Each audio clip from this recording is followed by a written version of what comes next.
Good afternoon, everyone. Welcome to this week's Mashreq Sustainability Dialogues Webinar, where we take a deeper dive into this massive push towards sustainability. Of course, during the COP28 conference that's ongoing with a lot of updates that are occurring, trying to uncover some insights and intelligence to help our stakeholders navigate the road ahead. We're lucky to be joined here today with our host from Mashreq, Radu Topiklianu, who's the Executive Vice President and Head of Neo and Personal Banking at Mashreq.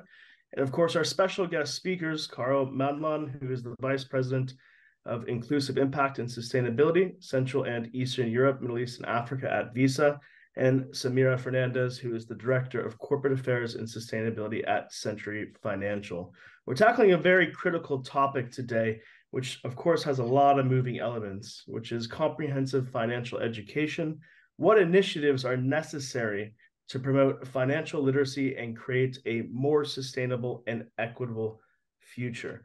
Radu, I just wanted to first kick off with you as host to get your opening comments on the overall critical question that we're tackling and kind of what the pathway ahead is. Yeah. Thank you for welcoming me, and I would like to welcome all our guests here today. It's a pleasure to discuss about this topic, a topic which is very dear to Mashreq and to me personally.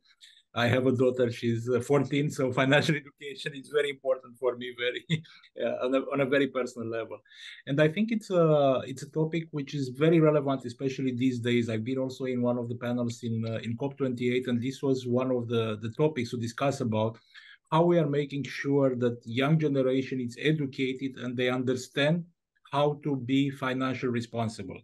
And it's a topic on which there is a lot of conversation which is happening. There is a lot of conversation which is facilitated by various parties, Mashreq being one of them.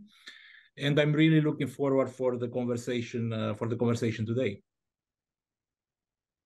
Thank you, Radu. Samira, I just wanted to kick off with you as well for your opening comments on the overall question. It's a big concept. It's a big question. What are your thoughts, of course, absorbing what's been happening at COP28? And what do you think is the pathway forward? Thanks, Brian. First of all, I think, when the COP presidency spoke about being an action COP, we can see the Mashreq Sustainability Dialogues also taking it into action. And that is a beautiful synergy that we can see today, to see that it's not just dialogue, but it is also about actionable results. And we can see statements being made, realistic purposes, being put into practice, exchange of dialogue to show what works in one place may or may not work in the other. So I think with that spirit in mind, we're here to take it forward. In terms of action, I just wanted to ask a follow-up, because that's kind of the hardest part, right, is implementation. Of course, this is the first global stock take. There's been a lot of announcements. But after COP28, that's kind of when the real work also starts to follow through for this. What is your recommendation, of course, when we talk about financial literacy and turning the dial, on the first steps that really need to be taken to create that action and move things forward? So I think that's a great question, and we did put things into action. So I'm delighted to mention and announce that we at Century Financial, have partnered with the PRME, which is the United Nations Principles for Responsible Management in Education, as well as the University of Dubai. It was just a few days back at COP28, we released our first publication, which is Financial Literacy for All, a program for blue-collar workers and empowering them towards financial literacy. So to be honest with you, Brian, we really took this on a serious note, and we have taken our first step with the United Nations SDGs to partner and collaborate with education and industry towards community welfare. Carl, I want to bring you in as well to get your opening thoughts and comments on this. Of course, you manage a massive region, essentially. What is your perspectives? What are your opening thoughts? Thank you, Brian. The key part linked to COP is about the next generation, and how do we ensure that the next generation has the tools, has the capabilities and the skills to actually be part of a digital economy, be part of a world that is actually more sustainable than where we are today. And I'll pick on Radu's point, where I have two children that are a little bit younger than his daughter, and it's a responsibility of the parents, of the guardians, to ensure that those skills are imparted. So they, of course, the responsibility of the schools, but the curriculum in most countries do not include financial education. And if it's not there, it means that somebody has to fill that gap. So really, this conversation around sustainability is also about sustainability of individuals and communities in the environment, but in the ability to transact and be part of that environment.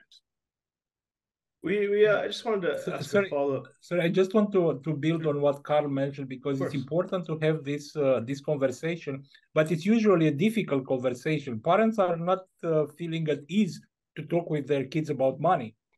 And again, I'm building on my personal example. It's difficult to have a wider conversation about money beyond that I need money. Yeah.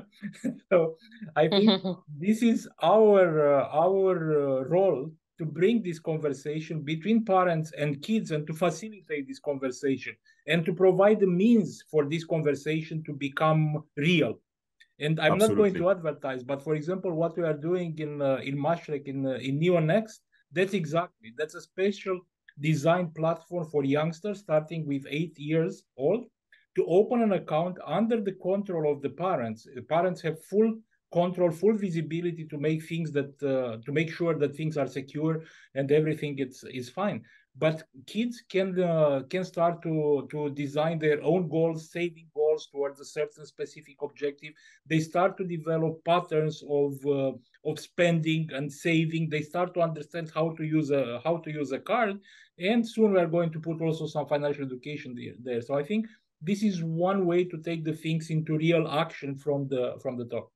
Well, Carl, I just wanted to ask you a follow-up question that ties into that, and I think would be helpful for personal development within financial literacy and, of course, with education. We keep talking about these big terms. Sustainability as a definition keeps evolving. What is your definition exactly of financial literacy and how that ties into sustainability, which could kind of uncover more insights to help our stakeholders navigate that road ahead? It's a very good point, and it has to be simple, in simple language.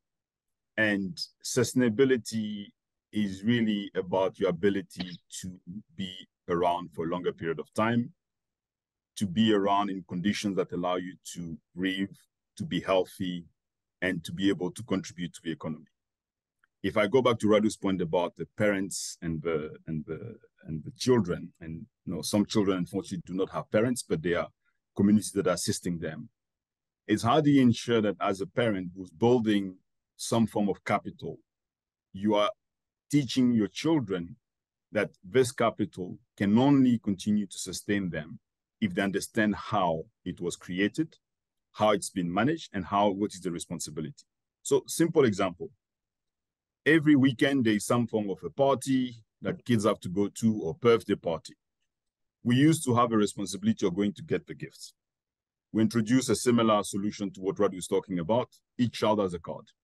When they go to the shop, they actually start to look at prices, and they start to make decisions in terms of how much money do I have on my account, how many birthdays do I have to go for the rest of the year, and can I be able to afford all these gifts?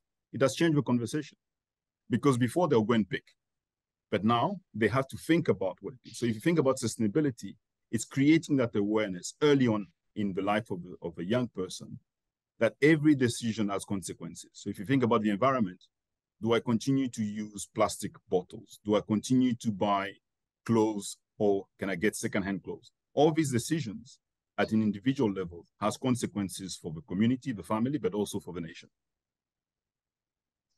Samira, I just wanted to bring you back in as well. I think a good point on education was mentioned too. I remember at my times at university, actually all throughout high school, I don't remember having a financial literacy kind of aspect embedded into curriculum. From your perspective, Samira, how do you think that we can work closer together with academia as industry in order to help build out that program and embed it within the culture of education? What do you think some specific recommendations would be best to implement moving forward in order to do so? So I think a revision of the current academic curriculum, right from the early years, the early stages, the primary school, talking about the basics of saving, basics of money, and also integrating sustainability in that. While we look at, reuse, reduce, let's also look at refuse. And how can we teach our younger generation that by saying no to, certain basic necessities and having a very minimalistic lifestyle is normal? In this part of the Middle East, where we are, so used to a very luxurious, highly privileged way of life, let's look at developing, underdeveloping countries where even water right now is still, in a dire shortage. And when we can teach different elements of reusing, refusing, and how to maximize this, ingraining this in the curriculum along with financial knowledge at the early years, early stages makes a big difference. I also want to bring into this topic and this panel that it's not just financial literacy for the youth. Financial literacy for working women, women entrepreneurs, a stage where women otherwise had their partners, their husbands, the men in the house making decisions. But now with the world changing, we're looking at more women empowerment and the government empowering women entrepreneurs as well. I think that is another aspect where we need to inculcate more financial literacy so that even women can go back into their homes and guide and have these discussions with their partners saying, let's look at these forms of investment. Let us look at these avenues of saving. So that's where the dialogue can change as well. At Century Financial, we look at various elements because we are in the investment services industry. So we even look at, as I mentioned, blue collar workers, although it is only a social responsibility, initiative that we do. We look at how we can empower these blue collar workers to look at saving and not spending on other means such as lottery, for example, which is, a social evil where people do not save but spend, a big amount, so much so sometimes they even take credit just to buy a ticket. And when we went to most of the labor camps, this is what we found. So we are teaching them the power of compounding and how they can save and make it better. I think just as a follow-up question, Samira, I think Carl mentioned a good point is keep communication simple in a sense. And of course that by doing that, it helps empower all the demographics that we're looking at, youth, women, blue collar workers. What's your advice in order to keep that communication simple, to explain the ideas that leads to implementation and action? We're all in our same segments where we might be in that space every day, and we've worked with sustainability leaders who are in their space every day. But of course, communicating this concept across multiple functions tends to be difficult, where you don't want to lose interest. What's your advice on the best way to communicate messaging in order to implement and reach our ambitions and targets? I think, communication should be multifaceted, not sticking to just one way. They say if you want to promote something, repeat it at least 21 times. But I think that 21 times can be through, even the power of AI, where you look at, I visited one of the conferences the other day and they looked at AI with art. And that was so beautiful because they had the entire story of a book covered in an animation form. And it kept everyone so engaged to see what's actually happening there. So as you rightly said, communication is the new form, looking at different ways to communicate, different languages to communicate, and also, bringing people together as communities. We always talk about, initiatives by companies and businesses, institutions, but can we look at community-driven initiatives where the community is responsible for saving? We create community funds. So there's a social impact fund created for a community where they look at engaging in a social project.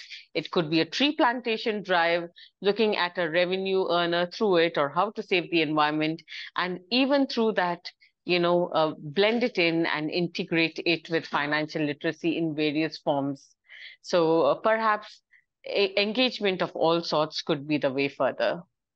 So, Brian, if I may come in on this one, yeah, sure, I'll jump in. that it has to be also in the community's language.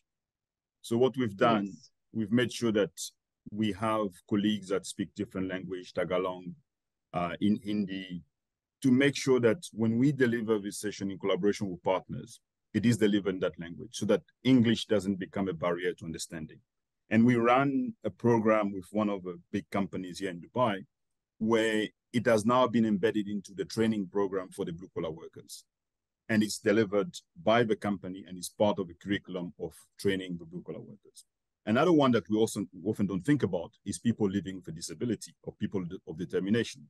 So with I Am Inclusive, which is a social enterprise here in the UAE, we've introduced financial education with sign language because it's a huge community that also we need to ensure that they have similar access to anyone else in the community. So when we think about access, we shouldn't limit ourselves to those that have, I would say, the full abilities, but ensure that anyone is able to actually have access to financial education. Carl, I think that leads into the next question I wanted to steer towards you as well, which was, we're talking about parents, we're talking about leaders in community, we're talking about teachers and education.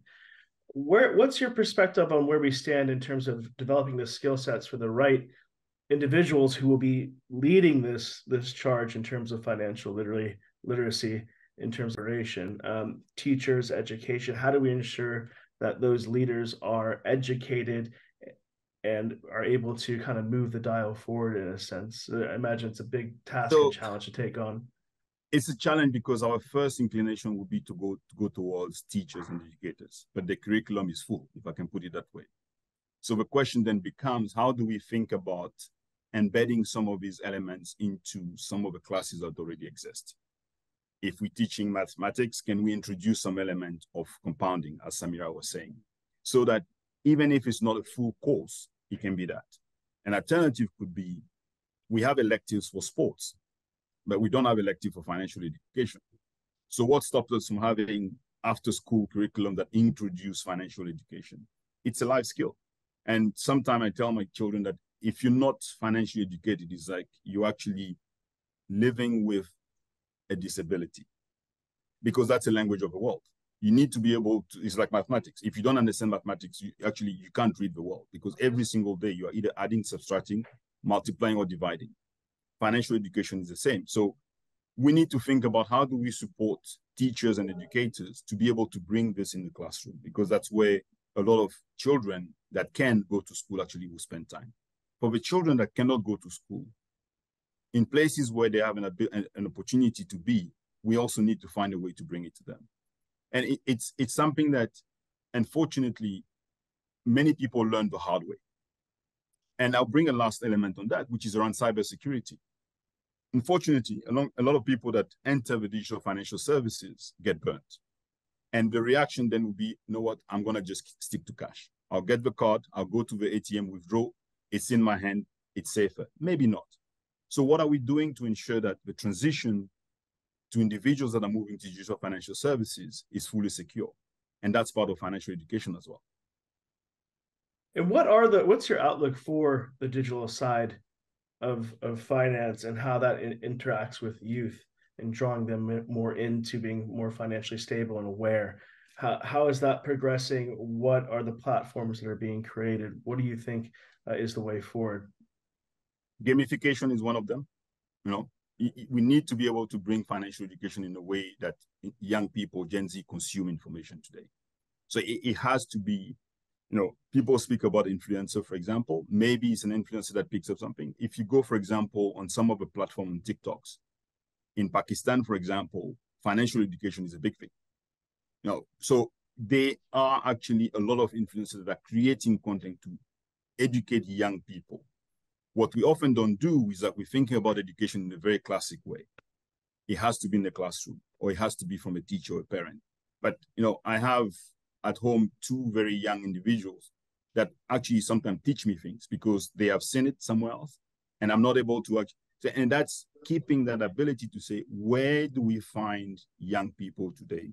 And how do we create content that is relevant to what we actually would like them to know? This way, they don't see it as extra work, but they see it as a way to actually engage that is much more. Or, can we run a competition with Mashreq, for example, on that ability of creating content around financial education? We give them very raw data of what exists, of the basic of financial education, and then let's have them create something that makes sense to them. Yeah, I have two nieces who are 8 and 9 years old. I didn't get my first phone until I was 16 when I started driving as an emergency tool, essentially. And now they have a lot of stuff that they're working with, which is way beyond what I was doing at that age. Samira, I just want to get your aspect on that too. Of course, how we can leverage technology and how we can use it to our advantage in order to advance the goal that we're trying to achieve. Sure, I agree completely with Carl when he talks about gamification. But what I also want to bring into focus, if I may, is, it's the government. How can we look at the government playing a key role in this? We have the regulations in place on the usage of digital devices. But can we look at something that is particularly specified and monitored for the children in a way that parents also do not feel that they are threatened, that the children are exposed to things that they are not looking at? So I think that is one. Secondly, I think the role of the diverse financial markets. We have the stock exchanges with us, the ADX and the DFM, and right now it's all very limited in a very specific manner, where it's only the global markets who have access and investors who are looking at that.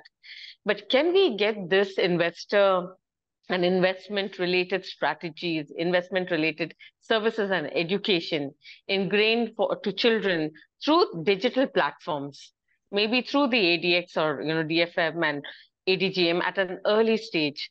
This could be part of their perhaps a sustainability program towards education in this area. I also want to talk about the growing expat population. If we are looking at the UAE, for example, with diverse nationalities here, some who are exposed to investments and the financial sector and financial services, while others are not. So can we have one, overarching program right from the basics to everyone who comes here, something like an acculturalization workshop, perhaps in the field of finance, where everyone who comes to the UAE says, these are the rules and regulations, but these are some things that you need to know about either the banks or investment opportunities or, financial working groups that we have. Debt management is very, very important in this area. Once again, I feel that, technology has a great role to play in some of the, access to credit. Retirement planning in in a country where I come from, India, is huge, but I think that's something that we need to also see how we can incorporate here in the UAE, so that children from an early age can go and see how they can save, how they can look at their long-term plan, and take care of their future, so that they have, the means to support their future and, empower their own personal goals. And I think if we can do this through gamification and through various digital modes, the government and otherwise, this is going to help us. And finally, if you don't mind me adding, Brian, I think financial scams these days are huge. And I think all of us have been, victims of it in one way or the other, at least through a phone call or, a message. And I think this, when we talk about financial education and everything is on the digital front. So can we look at, providers looking at giving out this knowledge, even to children at an early age, saying, if you get a link on this, which might not be relevant to a particular formal website or a legal thing, look at it. This kind of awareness is important. And I feel, through digitization, lots can be done. This requires, of course, partnerships, and action requires that partnership and collaboration in order to implement the roadmap that's been put out, ahead of us, essentially. Samira, what do you think in order to create that ecosystem with stronger partnerships and break down silos between industry, between government, of course, society is another pillar to that chair. What do you think we can do better in order to establish that? I think let's break barriers.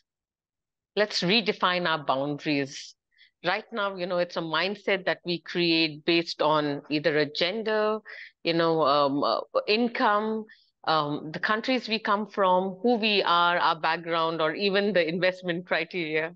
So if we can find a way to normalize and ensure that, we keep certain barriers out so that we can just have a wholesome divided framework which talks about a long-term goal.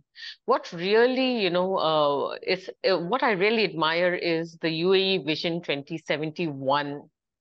And that's what I was telling my children who are 16 and 18. And I was saying, if the UAE government can plan something which is so long term and ensures that it implements it by bringing the best thought leaders, and knowledge management to the UAE, how much more can we do to create a more inclusive society? So I think with that, it's also important to understand some of the habits and behaviors that we have. Let's look at our saving habits, for example. Is there a mechanism that we can put in place, create to the world, to the population out there, saying that let us, spend on this, but a percentage of our savings should go for savings in some or the other form. Now, this is something we don't just need to educate our children with. Surprisingly, it is us as well, starting with myself, to have that system in place saying, you spend on this, spend on the basics, but 20%, 15% will be put into saving. And these are the credible schemes that are provided. And finally, I think a diversification of your investment portfolio, I feel, is really important. Let's not put all our eggs in one basket. Let's move them all.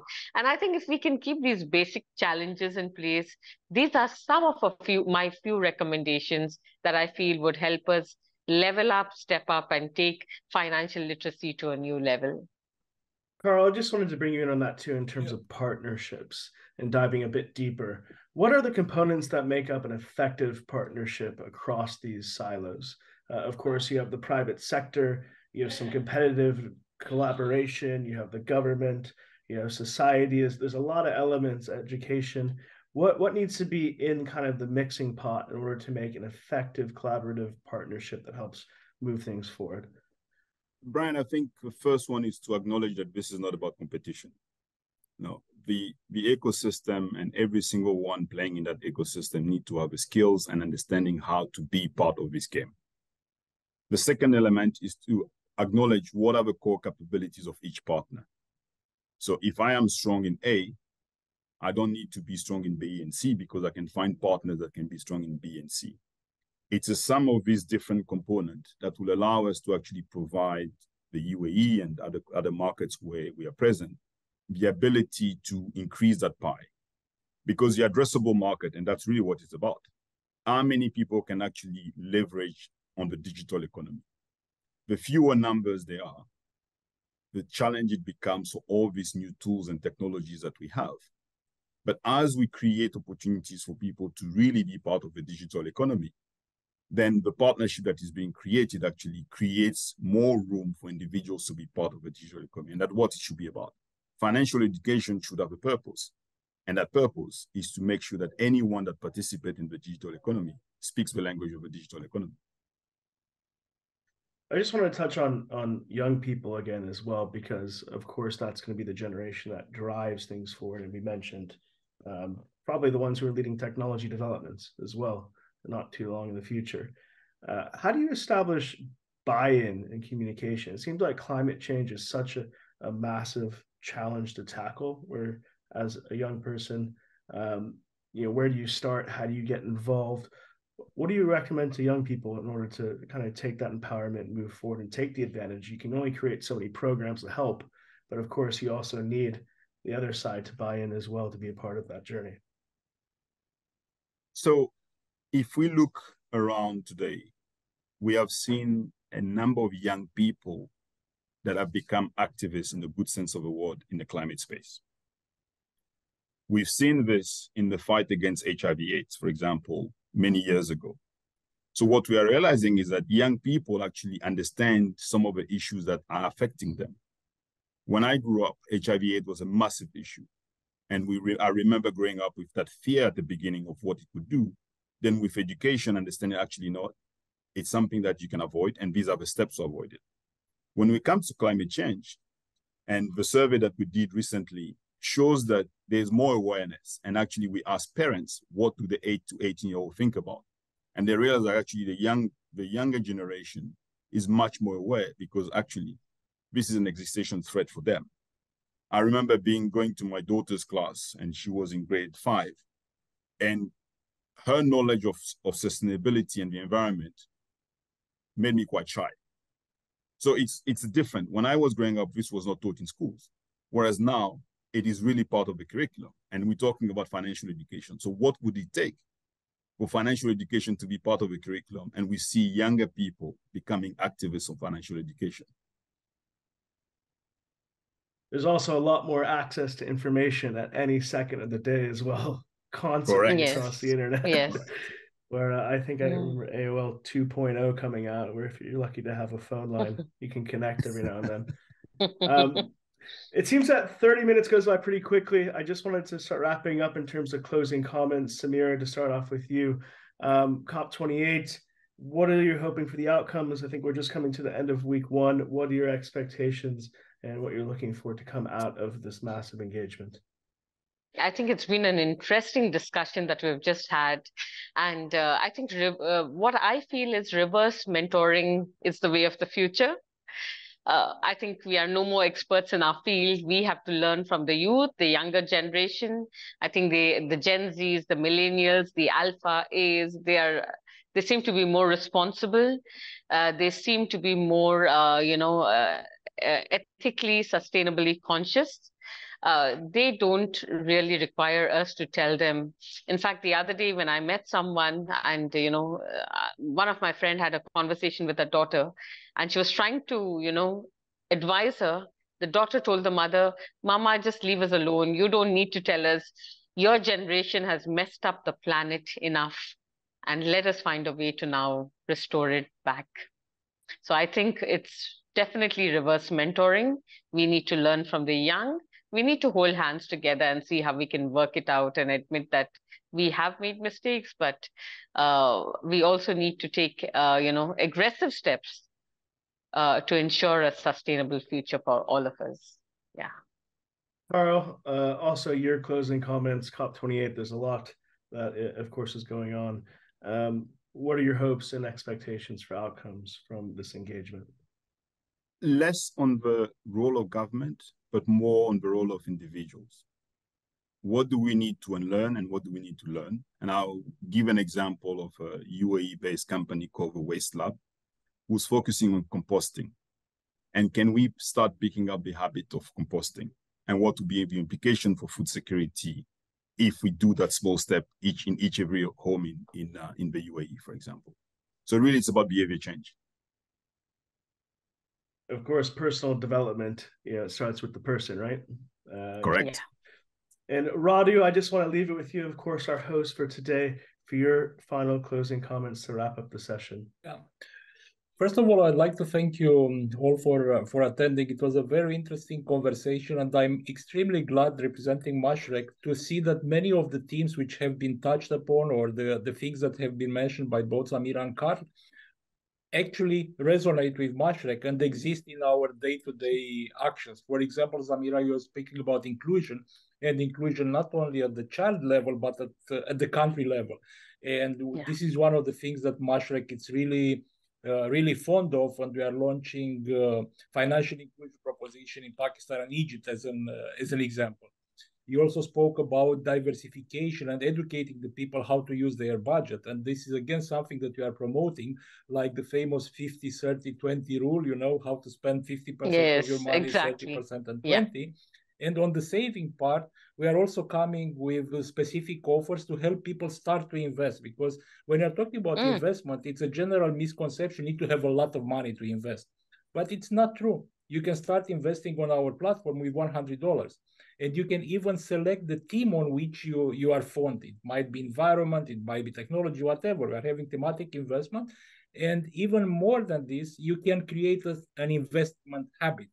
Yeah, you can save each and every month, for example, $100 in an investment fund which is addressing technology, for example. So again, a lot of the things which Beautiful. I appreciate as concepts exist in our real life. And then going to Carl, I really loved when you're talking about partnership and technology and gamification. And one very good example, we are having a partnership with Analytica, and we are giving you an estimation of your carbon footprint.